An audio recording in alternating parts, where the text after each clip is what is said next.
Hola, soy la Basmati. Ay, de nuevo con vosotros. Hoy os voy a hablar de, tengo que leerlo, Claude Gillet, que en realidad como vivió en Roma siempre se le cambió el apellido porque es de la Lorena, Lorraine. Él firmaba el de la Lorena. Y entonces al final como Claude Gillet es como muy complicado de decir para los romanos, para un latino, se puso Claudio de Lorena. Y bueno, el cuadro que os he elegido está en el Prado y se llama Paisaje con el embarco en Ostia de Santa Paula Romana. Lo he tomado de Calvo Serrayer, que habla sobre este cuadro. Es decir, hay muchísima información en internet, pero yo he sacado mi propia información, he cogido de uno y de otro. Bueno, qué calor hace. Espaciotemporalmente, ya sabéis, estamos en la etapa Richelieu, que en Francia, que es la que más, bueno, más poderosa, porque realmente que Richelieu lo que hace es atraer a a los nobles poderosos, a los príncipes de sangre que llaman ellos, a la corte y concentra el poder. Para ellos tiene que aguantar muchísimo como diría yo, intriga. Él es malvado a tope. Es alto, delgado, muy inteligente y hace muchísimo, muchísimo por el país. Bueno, a partir de él está Le Roi Soleil, Luis XIV, que es la época de mayor esplendor de Francia. Aunque también como Luis XIV se mete en determinados asuntos también, ¿cómo se dice? De guerra, pues hay también hambruna, hay tanta hambruna que hasta mueren 2 millones de personas, pero bueno, el país se convierte realmente, España deja de ser una potencia con el Tratado de los Pirineos con los franceses porque se ha metido en la guerra de los 30 años, Francia se mete en el momento adecuado, hostiga a Holanda, que es una potencia en esos momentos. Ay, perdonad que os moleste, pero es que se me pega el pelo. Y realmente ahora es el siglo de Francia. Estamos en el siglo de Francia. Y parece que cuando un país es una potencia, tiene unos pintores excepcionales. Es decir, que también tenemos nosotros a nuestro Velázquez, que tampoco está mal en esta época, aunque España haya empezado con el declive y el aislamiento. Bueno, ya os he ubicado un poquito espacio-temporalmente. Él hace la paz de Westfalia. Esto me estoy acordando de cuando hacía secundaria, que ir por la noche hay veces que digo, "Oh, ¿lo habré dicho bien o mal?" Y me pongo a repasar, digo, "Ah, sí, lo he dicho bien." Y después que nosotros tiene la paz de los Pirineos, porque nosotros la paz es posterior a la paz que hace con Europa. Ellos tienen la obsesión también, porque Richelieu ha vivido de pequeño mucha, ¿cómo se dice? Mucha guerra religiosa que ha fragmentado el país. Y tiene la obsesión, como le pasó con anterioridad, que también está por la labor de tener un Estado fuerte. Enrique VIII en Inglaterra, él no quería que volviera a pasar lo de la guerra de los Lancaster, la guerra de las Rosas, los Lancaster contra los Yorkshire. Entonces él quería un heredero varón y quería un Estado fuerte. Los introductores del Estado son nuestros queridos reyes católicos, que somos el Estado más viejo de Europa. Pero bueno, estamos ahora en el 17. Estamos ahora, ha llegado Francia a ser, es el siglo de Francia. Estamos aquí, bueno, podría hablaros del Rey Sol, de Roi Soleil, pero vamos a hablar de Claude Gelée, que se larga Italia. Tiene una vida, es un pintor de paisaje.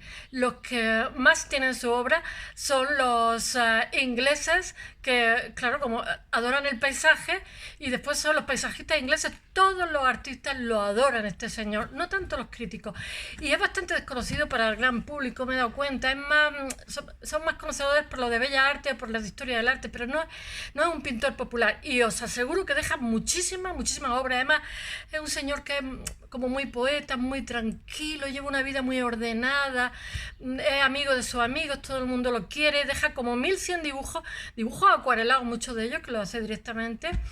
Y deja también, no sé si 100 o 200 bocetos y 300 obras muy buenas, en su mayoría. Que yo os digo, la mayoría de todo esto está en Inglaterra, porque tiene mucho guiño con le da muchísima importancia a la luz, que todo lo inunda de luz, que eso será después muy básico en el impresionismo. Y también es muy, muy importante el que hace paisajismo, llega a influir en el paisaje, en el gardening inglés, que ya sabéis que es el hobby nacional, en la cultura paisajística inglesa, porque él coloca, tiene cierto regusto por la ruina elegíaca, o sea, de pronto sitúa una situación como la que vamos a ver hoy, y los seres humanos son chiquititos, pero está la luz que está amaneciendo, y de pronto está el mar que refleja como un espejo, y de pronto están las ruinas que son realmente como un ángulo recto, que es la composición, que es unas ruinas renacentistas que son las que enclavan esa escena bíblica que está ocurriendo, que es en Santa Paula Romana, que es una comadrona que se ha quedado, ahora hablaré de ella, que se ha quedado viuda y entonces se está despidiendo de su hijo, un abrazo, porque se va a reunirse con San Lorenzo a Tierra Santa. Pero ahora os hablo, que si no empiezo por el final. Os voy a dar una introducción de lo que es su obra y tal, y después voy a hablar de su biografía y luego os hablo del cuadro. Voy a darme prisa porque os quiero contar tantas cosas que al final no me da tiempo de nada. Ay, estoy pegada aquí como así yo. Bueno, he de deciros que Claude, le llamaban Claude, se ha quedado con ese nombre incluso en Inglaterra, lo mismo que decimos Rafael o Miguel Ángel, pues él se ha quedado con el nombre de Claude. La Lorena, cuando él nace, él va con el siglo, nace en 1600, es independiente, no tiene nada que ver con Francia, ¿eh? Después sí, cuando he dicho que como Richelieu está haciendo un estado fuerte, empieza a coger determinadas zonas y bueno, los hugonotes lo reprime. De hecho, los hugonotes, los protestantes, hay 2 millones de protestantes y es brutal con ellos, es genocida. De hecho, se van a Suiza los hugonotes, ¿cómo se llama? Los relojeros. La creación de la economía de mercado, según el filósofo alemán. En fin, si no me disperso. Bueno, es un pintor amado, Claude, que le llaman todo en Inglaterra, entonces le llaman todos Claude. Claude de Lorena, se ha quedado con Claude. Es un pintor amado por otros pintores, pero no tanto por los críticos. Es muy desconocido para el gran público, como he dicho, y es elogiado por los personajes, por pintores antitéticos que lo encuentran alucinante, increíble. E incluso, voy a poner esto un poquito para que, porque tengo el encuadre. ¡Ay! Que se me sale media.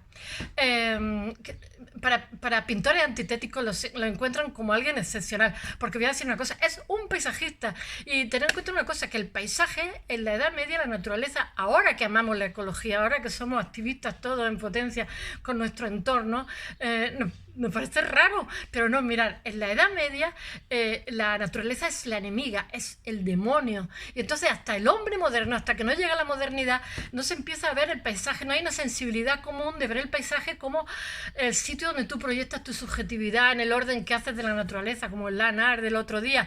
Entonces este señor en su pintura plantea una pintura idealizada como un lugar de ensueño donde ves su paisaje y entonces tienes como cierto relax, sería como una pintura zen, casi. Los seres humanos son pequeñitos y es una preciosidad. Sin embargo, los críticos de su época dicen que son muy sosos. Él hace muchas escenas bíblicas, bueno, hace de todo, ahora os lo cuento. Un siglo después, cuando en Gran Bretaña, UK, tiene el esplendor del paisajismo con Joshua Reynolds, Turner, Constable, bueno, no de paisajismo porque Reynolds, no, sí, hace muchísimos retratos, pero bueno, todos ellos lo adoran. He de deciros, como repito, que su obra está en Inglaterra, o sea, ellos adoran ese paisajismo y tiene muchísima influencia en el paisaje, de jardín, porque imitan a los cuadros. Y hacen jardines los geoman en sus casas de campo y imitan los cuadros de este señor. Bueno, pero he de decir una cosa, ahora os vais a sorprender porque es increíble cómo una persona sin ningún estudio llega a ser un pintor apreciadísimo, que solamente vivía de la pintura. Ahora os contaré su biografía, que os vais a quedar con la boca abierta. Además, es una persona buena, que está trabajando incluso de criado y tal. Todo el mundo lo quiere, de bueno que es, de bonachón ahí, de pachón que es. Bueno, él hace una serie de ejercicios menores, ya he dicho, él es pastelero, él es carpintero, tiene que sobrevivir, pobrecillo, porque se queda huérfano de padre y madre. Y nadie sabe cómo fabrica un arte propio, llega a determinados sitios, deriva en un discurso propio, porque es excepcional, de verdad, por favor. Luego lo pondré en el blog, os encantará, es excepcional. Y además, ha pasado el tiempo, hemos llegado al siglo XX y al XXI, y todavía se le admira muchísimo más. Bueno, es un tema muy moderno porque él se dedica al paisaje, pero un paisaje, ya os digo, un anhelo, su paisaje es un anhelo, un ensueño, es un paisaje donde él se proyecta poéticamente, por decirlo de alguna forma, y ahora nos parece como muy raro, pero entonces era un síntoma de modernez, de la sensibilidad de la época.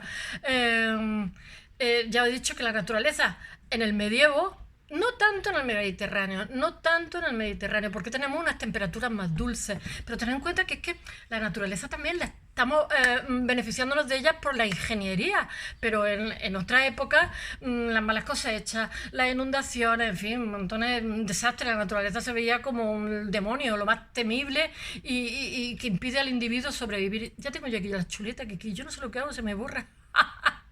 Entonces, es sorprendente en una época como ahora, que tenemos muchísimo respeto por el entorno y por la ecología, que estemos haciendo estas reflexiones, pero él es totalmente anómalo. Ya digo que totalmente, además, él fusiona la sensibilidad del norte con el sur. O sea, porque el norte tiene mucha ansia con la luz, porque tan oscuro, y tiene también como el paisaje romántico. Ya sabéis que el romanticismo viene de Alemania, viene del norte, ¿no? Esa sensibilidad con la luz, con... En fin, pero eso lo mezcla también con la sensibilidad del sur, que somos muy apasionados y muy fantasiosos. Pero bueno, nosotros aquí tenemos la tradición de Virgilio, la Geórgica, la Eneida, yo qué sé, Ovidio, el Ars Amandi, yo qué sé.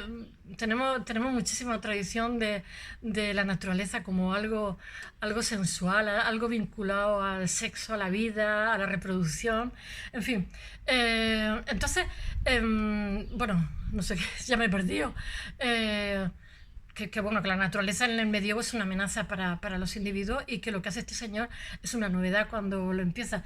El mundo natural se convierte en una obsesión para el mundo moderno. O sea, él está captando la sensibilidad de la época. Ya digo, es el siglo de Francia, en donde hay una regencia de Luis XIV, el rey Sol, que después es megalomaníaco, trabaja 9 horas diarias, y después va a heredar una Francia, porque después está Richelieu, que muere en el 42, Nazarino, y después Luis XIV, que le dejaron una herencia maravillosa de una Francia compacta, que él trabaja mucho. Bueno, y estamos en esta franja entre Richelieu y Nazarino, Luis XIV, y la regencia de Luis XIV, que es pequeñito. El paisaje no tiene... que es un nuevo género, reconocimiento como género hasta el siglo XVII. Es decir, ahorita mismo, con este señor, que no es que sea el inventor, pero realmente es el que genera ese discurso, una vía por donde van otros distintos. Y en el medievo, el paisaje viral, ¿cómo se llamaba? Leonardo, ya sabéis que entraban de aprendices, ¿no? Y el que se dedicaba a hacer los paisajes. A lo mejor había 30 o 40 personas en el despacho de un pintor, en el Renacimiento, y él cuando empieza a hacer cosas, es el que hace los paisajes. Ay, si me veis esto menos hinchado, es que estoy ya de antibióticos. Bueno, pero en el medievo el paisaje es algo simbólico, es como un rellenito, es el decorado para las figuras, el paisaje no es nada, es secundario. Ahora es cuando lo hace principal este señor, Claude Lorrain. Me suena al cosa este que nos comemos con ajo y bechamel. ¿Cómo es? El Lorrain, no me acuerdo. Después, en el siglo XVII, por influencia de los holandeses, los venecianos y los italianos en general, y con Lorrain, pues con Claude, pues el paisaje se introduce con fuerza como un género ya, como la contemplación de la naturaleza, que después, en el XVIII, los idealistas y los románticos lo hacen principal. O sea, lo hacen principal, hacen el gardening, después los franceses hacen los jardines cartesianos, etcétera, etcétera. Estamos ya casi. Lorena lo que hace es su aportación, que lo hace diferente a los pintores de la época, como Poussin, no sé cómo se dice en francés, Poussin. Es que el paisaje lo hace como una insinuación de ensoñación, como un anhelo, como unas aspiraciones. Ya digo que sus cuadros son muy, muy relajantes, y él fusiona, sintetiza. Yo he dicho que todos los grandes, todos generan nuevas fórmulas. Él sintetiza dos corrientes antitéticas, la del norte y la del sur. La del norte, que es el paisaje de hecho y el paisaje de fantasía. El paisaje de hecho, el del norte, y la fantasía, eso son los del sur. ¿Cómo no? Pero bueno, son dos sensibilidades. Él tiene una obsesión con la luz, como ya digo, que es un precedente después para el impresionismo. Y bueno, él sí que tiene influencias de un pintor alemán, porque el mirar tiene la influencia del sur de Italia, y también de los alemanes, que también tienen gente muy buena, alemanes, holandeses, como he dicho, venecianos. Se llama Albrecht Aldorfer. Él tiene, es deciros que él tiene dos personas que, dos biógrafos después cuando muere, vive 82 años. Cuando Lorena llega a Roma, ya están las bases para el paisaje clasicista. Recordad que estamos en el barroco, ¿eh? No salgáis, que me voy colando para abajo. El paisaje que actúa como escenario de la narración, generalmente mitológica, etcétera, o pastoril, que se fusiona con los planos. Con la naturaleza y con la arquitectura. En ese instante, este género produce lo que produce una síntesis perfecta entre el hombre y su entorno, que hace que el humano, él busca la armonía. Hoy también lo buscamos mediante los Zen, mediante Oriente, ¿no? Pues sus cuadros son muy relajantes, además lo dice, que busca la armonía. Y lo que se lo singulariza es que sus cuadros, el protagonista es el paisaje, no las personas. Las personas muchas veces están así. Está cogiendo una escena bíblica y las personas son así y el paisaje lo inunda todo, lo envuelve todo. Además tiene una composición muy, muy original. Entonces fusiona el espíritu romántico del norte, por decirlo de alguna forma. Estoy abusando ya, esto es una licencia, porque el romanticismo todavía no ha sido. Está al final del 18 y estamos en el 17. Pero bueno, ya sabéis que los románticos son los del norte y la sensibilidad por la luz del sur. ¿Qué puedo contaros más? Pues que después tiene de los románticos ese sentido elegíaco de la arquitectura como ruina. Le gusta poner a su figura al lado de un castillo medio derruido con un lago, que eso después lo hacen los ingleses en su jardín, como lo he dicho, y esa luz crepuscular. Bueno, es deciros su vida. Nace en 1600, ahora voy a su biografía. En 1600, en una familia campesina, es el cuarto hijo de 9 o algo así. Pero con cierta holgura económica, pero sus padres los dos mueren. Entonces se va hacia Friburgo con un hermano, su hermano Jen, que trabaja allí de, ¿cómo se dice? En maquetería. Él talla la madera, pero él hace marquetería. Entonces le enseña el oficio, pero él no está muy convencido. Pero bueno, se lo agradece a su hermano. Él tiene una vida un poquito novelesca, pero es una persona muy tranquila. En 1913 se establece en Roma con un pariente, pero para aprender a hacer pasteles, porque por lo visto en Lorena es bastante habitual la tradición pastelera, el Kitschloren. Yo no me acordaba, digo yo, ¿qué es lo que he comido yo de Lorena? El Kitschloren, que tan buenísimo, con puerro y bechamel, que bueno, al horno, y hojaldre. Bueno, entre 1613 y 1618 trabaja con Agostino Tassi. Ya sabéis que Agostino Tassi es un manierista, es un paisajista, es el que ha violado a la Gentileschi, ¿cómo se llama? A ver, Artemisa Gentileschi. Este es carne de cañón, porque después de la violación de Artemisa Gentileschi, que él no va ni se exilia ni hace nada, después tiene un asesinato, tiene una denuncia por sodomía, bueno, es un cafre de tío, pero bueno, él entra allí de criado, entonces te lo ve inteligente y ve que tiene tal, y entonces lo pone de ayudante, y él aprende bastante, porque aparte de ser un cafre, es bastante buen artista, todo hay que decirlo. Y bueno, después es que estoy echando un ojo porque no me lo sé todo, Godofredo Valls. Lo que no sé si ni su biógrafo tampoco, si primero va Tassi y después Godofredo Valls, o primero Godofredo Valls y Tassi. Mirad, en pintura se hace como en música, tienes que pasar para no esclerotizar por diferentes maestros. Y esto se metió de criado y luego vio que tenía destreza para la pintura y lo puso de ayudante. Él tiene una visión naturalista que todavía no es toda de moda, pero no permanece demasiado tiempo allí y se va. Y entonces de pronto vive otra vez en Roma en 1623. Pensar que va con el siglo. En 1623 tiene 23 años. Pero en 1625 vuelve a Lorena, ¿no? A Nancy, su tierra, y allí trabaja. Seguramente se le acabaría el dinero, y allí tiene a sus hermanos, tiene parientes, pero allí ya trabaja como pintor, ya ha aprendido el oficio. Entonces está con el pintor de la corte que lo coge de ayudante, que se llama Claude de Rouet, no sé cómo se dirá eso, de Rouet.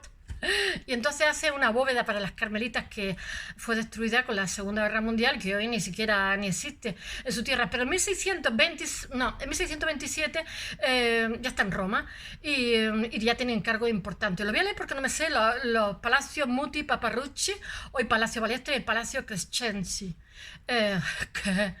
bueno, él ya va solo, ya no es ayudante de nadie, ya está haciendo trabajo o encargos importantes. Mirad, ya es joven para el nivel que ha cogido en poco tiempo, él es un genio, ¿eh? Entonces, en 1632 hay un libro que se llama Liber Veritatis, el libro de la verdad. Lo copian tanto que él hace un libro donde están todos los cuadros que ha pintado, lo que le han pagado y a quién se lo ha vendido, para que la gente no compre cuadros con su firma porque realmente no lo ha hecho. Tiene tanto encargo que dice su biógrafo que hubiera podido vivir otra vida y le hubiera faltado tiempo para los encargos. Tiene muchísimo éxito ya. Con 32 años escribe un libro para decir, inventariar toda su obra para que la gente no se llame a equívoco. Y así puedan tener la referencia de cuáles son los originales. Y eso significa que tenía mucha gente que le copiaba. Ellos necesitan, realmente lo que hace es un catálogo, que diríamos hoy día. Para que no, porque por lo visto tiene copiadores profesionales. Lo hacen miembro de la Academia de San Lucas. Ya sabéis que San Lucas es un santo que era pintor en 1633. Tengo que mirar algunas fechas porque no me las sé todas, tengo que hacer así. Y bueno, pronto es protegido del Papa Urbano VIII. Mirad ya qué nivel tiene con 33 años. Ya es protegido por el Papa. Ya tiene una fama tremenda, pero él es muy tranquilo. Él tiene una hija con una chica, pero no se casa, pero la reconoce. Entonces vive con esa nena y con 2 o 3 sobrinitos que se vienen a vivir con él. Tiene una situación muy holgada. Entonces su vida, lo hacen académico del Congregazione del Virtuosi. Es que aprendí italiano, estuve 3 años estudiándolo y estuve en Roma también, en Italia varias veces durante un mes. Él muere en 1682 con 82 años, ya he dicho que va en el siglo, ha tenido una vida plena, no ha estado enfermo y bueno, 82 años en 1600 es un récord. Y se dedica nada más que a pintar.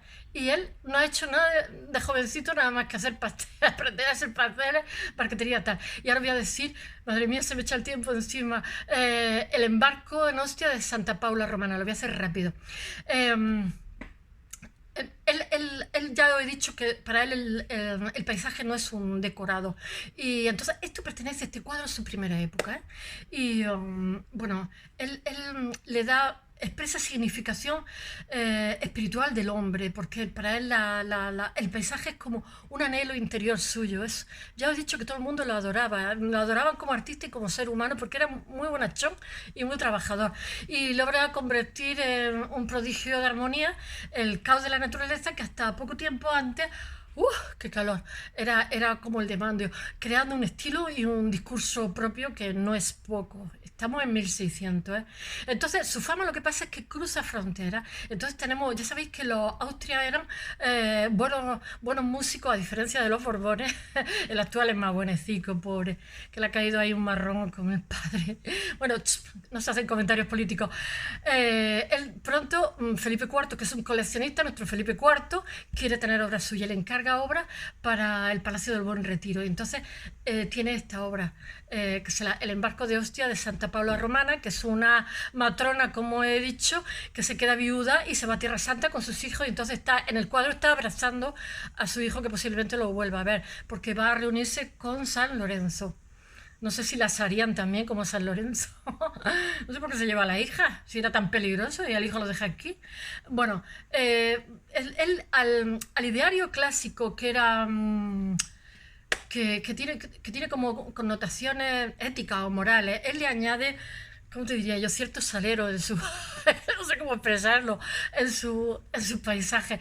Él pone cierta teatralidad, la luz es rasante y tiene una atmósfera lírica, y por eso a los románticos les encanta este señor, protagonizada por una pequeña figura, porque los seres humanos son chiquitillos, envuelta en un marco natural donde se minimiza la acción de la obra. Es una obra bíblica, por decirlo así. Santa Paula está chiquitilla y el hijo también, y bueno, en realidad lo que te está es captando el instante donde ella se abraza al hijo porque no sabe si volverá a verlo, y es una mujer piadosa. Entonces es el amanecer y los rayos barren esa arquitectura que hay, una arquitectura renacentista que hace ángulo recto, como me lo he dicho, y que consigue un pasillo de luz, porque ahora el mar actúa a un lado como si fuera un espejo proyectando esa luz, devolviéndola. Hay una transición de plano, ya sabéis, primer plano, segundo, tercero, donde hay más intensidad en cada uno de de ellos para que haya profundidad. Eso viene del manierismo, es que yo también me explico unas cosas. Tiene algo de teatralidad. Estamos en 1600, pero tiene hace como una superposición muy artificiosa la arquitectura clásica con donde cuadra la escena y después pone un lecho marítimo donde hay una explosión de luz. Y entonces lo que consigue es que la luz sea protagonista, que ya también en esta época Velázquez está haciendo que la luz sea protagonista. Es que hay una sensibilidad común entre personas que no se conocen. Y como después hacen los impresionistas, que son varios siglos después. Lorena lo que hace es un lenguaje a tono, algo muy del clasicismo. Hay como un mensaje de transmisión, de un mensaje de Lora. Uy, de un mensaje moral. Él logra transmitir y se coloca a la misma altura que Horacio o Virgilio, la geórgica, pero también con los escritos contemporáneos de su época como Jacopo Sannazaro o Torquato Tasso. Estoy mirando así porque no me lo sé todo. Torquato Tasso, todos los cuales aluden a un pasado mitológico donde el hombre está en armonía con el entorno, con la naturaleza. Espero que os haya gustado. Mañana al siglo XXI. Besos.